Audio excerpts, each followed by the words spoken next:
Gavin, you saw this picture early. How do you feel about this picture of it's Melissa Joan Hart playing a Sega Dreamcast? Okay. At a kiosk. Sega's 20th anniversary of the Dreamcast. Today's the 20th anniversary. You know what? And I've talked to other people who have the same origin story. She's the reason I got into game development. What? Yeah. So I don't know. You're watching Sabrina Teenage Witch, and then Salem came on screen. watching Clarissa Explains It All. Oh, okay. So I don't know if you remember, but in Clarissa Explains It All, she was a fucking game developer in her spare time. So she would take whatever was going on. I think she was. I remember her working on something in her life and turn it into a video game. So like she turned 16 and is going to take her driver's test. So she makes like a Mario Kart, but it's all with her and her family, or like a platformer. And she made all these really cool video games. And as a little kid, I'm like, I don't see how that's possible, but I want to do that so badly. I have erased this from my mind until you started talking about it. That's crazy. She was my idol as a kid because she'd just make little video games. Yeah. With whatever. I vaguely remember this. Was she like copying, pasting like actual pictures of her family though? I feel like I remember. Yeah, they were like their heads and stuff. Yeah. I remember her brother like doing something, like eating something or just being an asshole in the game that she made. Look up. Right. It would just be footage from Clarissa Explains It All, right? Yeah. But like I looked at the intro and I could not find Clarissa it. Explains It All computer games? Gotcha. Well, I think it's going to be a game based on the show, but I completely forgot about this. So she was developing stuff on her just on the side, just separate from everything, like yeah. Or it would be like her diary, basically, right? Yeah, it'd be like her diary, just like the way she coped with stuff was turning it into a video game. That's insanely awesome. I feel like more people need to talk about that, right? So, because I feel like you do that now, and everyone's like, "Oh, you're patronizing," or like you're trying to obviously shove in something into like a, I don't know, so that there's maybe more like of a. Not a stigma, but like to bring in, there's more like this inclusivity kind of thing. Yeah. If you did that now, it would be like people would be very critical of it. But this was done and no one cared at all about it. I didn't give a shit. I just thought it was cool. It was just a cool thing, like it should be. But I like how no one gave a shit. Talk about that top right there because that is on fleek. That needs to be back on the market. That is very 90s. Dang. Ooh. Wow. I forgot about that. And the only reason why I posted or pulled this up is because this is very late 90s to me, you know, so you have Sabrina playing the Dreamcast. Yeah. But that is that's awesome. the epitome of that happening. That's good that you happen to watch that show and then you got inspired. I think this is the perfect time for Sega to announce Power Stone for the Switch. Just saying. Or no balls. That's I've never played Power Stone. It's like it was Smash Bros before Smash Bros. Oh, okay. But it was 3D instead of like 2D gameplay. It was a Dreamcast game? Yeah. Gotcha. And I've been told by many people that it's super fun. Mm. And I think I want to say like the Power Stone, like you were collecting these Power Stones and that essentially gave you your like final Smash. Okay. Sort of. But I've never played it, so I don't fucking know. Yeah. It was just cool looking. I mean, there was a lot of cool releases on Dreamcast. Did you ever have one? Me? No. Yeah. I always went to my buddies to play it, and he had a bunch of games that, boy, would my parents not let me play. Well, it's kind of funny, too, because we brought it to, like a youth group video game night, and we were playing, like, Spawn and shit on it, which was a fucking sweet-ass first-person shooter where you were playing different characters from the Spawn universe. Whoa, okay, that's I don't know how that makes sense, but it was cool. That's really cool. I did... This is my first console that I bought with my own actual money. The Dreamcast. Yeah, the Dreamcast. I'm sorry. Now, yes, when I bought it, maybe 6 months later, because it wasn't when it launched. It was a couple years later. When I bought it, maybe 6 months later, I remember reading in whatever game magazine at the supermarket that they were discontinuing it. I was like, motherfucker. But it was still a dope console. I think the too bad thing about it is like the console itself was very ahead of its time. Yeah, so I pulled up some facts on that. Yeah, so powerful for so long. That controller is a piece of dog shit. Like absolutely. I want to fight you on that, but you're probably right. I mean, it's very narrow. Into the back. Yeah, like, who are we? And if it just had like one more stick or was a little more ergonomic, now the Gigapet that you could plug into it was so cool. I as a kid was like, I'm gonna play with my Sonic thing if I ever had one, but I can't afford it. Like that was just such a neat feature. I'm sure kids were begging for. I certainly was. Yeah, I remember going to. We had. It was a big supermarket. It was Kmart. We had Kmart in town, and they had a kiosk that had Sonic Adventure playing. and I would play that demo all the I fucking did that time. too. I played that demo like 1,000 times. Yep. It just, the graphics always blew my mind. But, and this is, 12-year-old me or something. Yeah. But, so the reason why I bring it up, today's the anniversary. 20 years ago is when the Dreamcast launched. It was $99.99. That's the best marketing scheme. Like, of course you jump on that time frame because that's the best time to do that. It's 20 years. It doesn't make any sense, but I blinked and 20 years happened. I remember, just working side jobs in the summer to get this. That's pretty.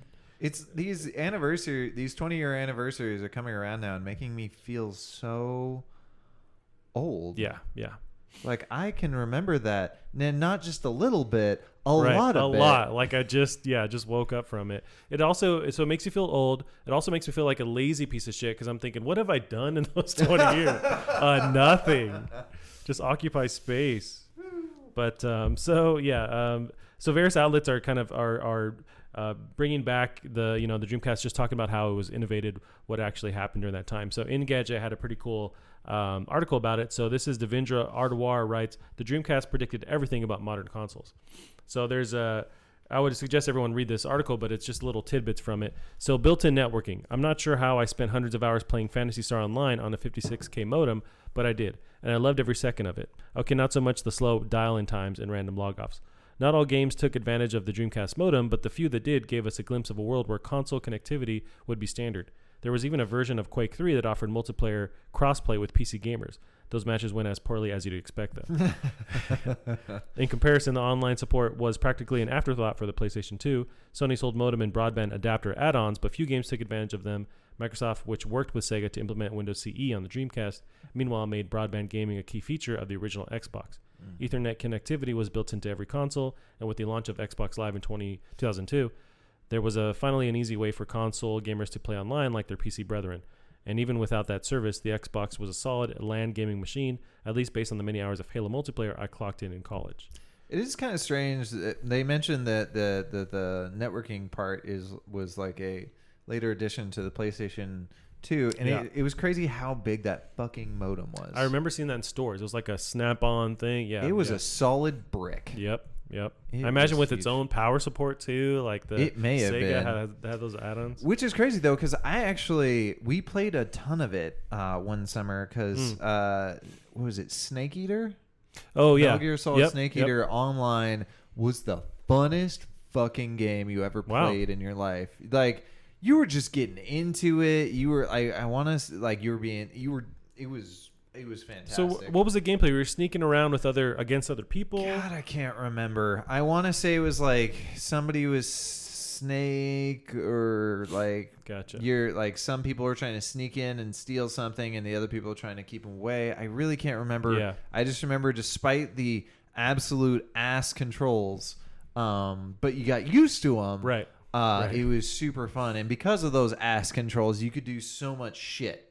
Gotcha. And there was a lot of like rolling weird maneuvers, and you had your camo that you could change on the fly. You were using your camo. You were hiding up against a wall, hoping somebody didn't notice this human-shaped piece of wallpaper sticking out of the wall. And sometimes they'd pass you. Oh man, oh god, that's cool. Yeah, and really with that partnership that Sega had with developing some of the issues or the components with the Dreamcast, that's what birthed the whole Xbox path that Microsoft took. I mean, it was because of their interactions with each other. They ported Microsoft CE to the Dreamcast as like a mobile or as an OS that worked on the Dreamcast. Oh, really? Yeah. So I remember that sticker being on there too, and not knowing what the hell it meant when I bought it. But it was a working OS on Dreamcast. Yeah, I was watching some people just streaming, playing some Dreamcast yesterday, and seeing people like really wax poetic about Phantasy Star. And it's so weird because if you look at now, it looks terrible.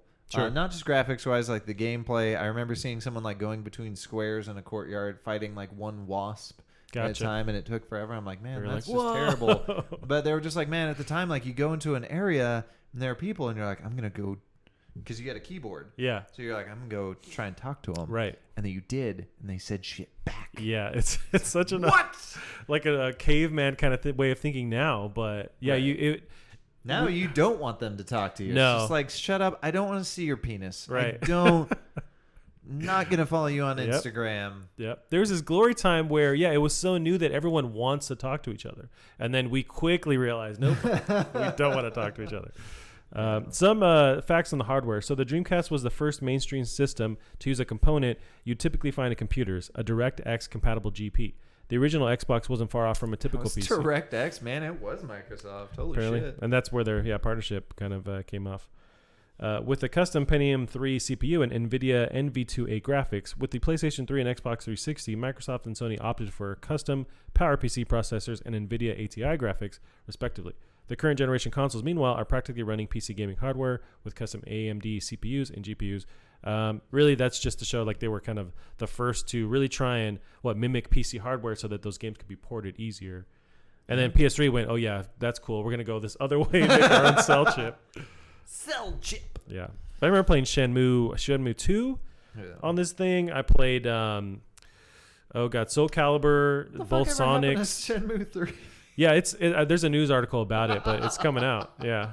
No, it's not. Well, but there's issues with refunds that people are whining about. I don't know. That's right, it's a game that it's a fan favorite, but if it's going to play like the original, when I think back of me playing that original, I wasted a lot of time just walking around talking to people looking for sailors. It was a lot of nothing that happened. It was a lot of nothing, but at the time, it was like the most realistic nothing you could do. There's all these options and stuff you could fiddle with, and I can drive a forklift. Right. For a living.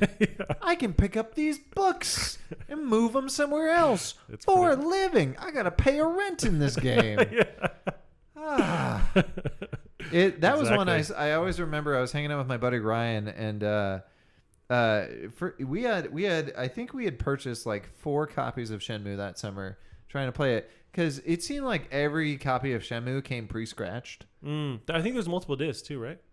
There were multiple discs, and we could never find a disc 2 that works for sure. But disc 1, we had a hell of a time.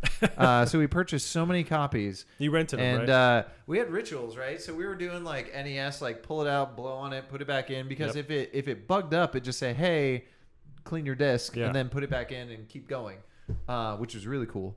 But so we do all sorts of weird rituals, and I always remember the time that he pulled it out, spit on it, rubbed it on his nipple, put it back in, and it fucking worked. Whoa! And we did that like every time for a while because we had tried everything, and then he did that, and it worked. So and that's when your mom walks in, and you're just well, we're just playing the game. It's only crazy if it doesn't work. Gotta talk to the sailors. Hold on.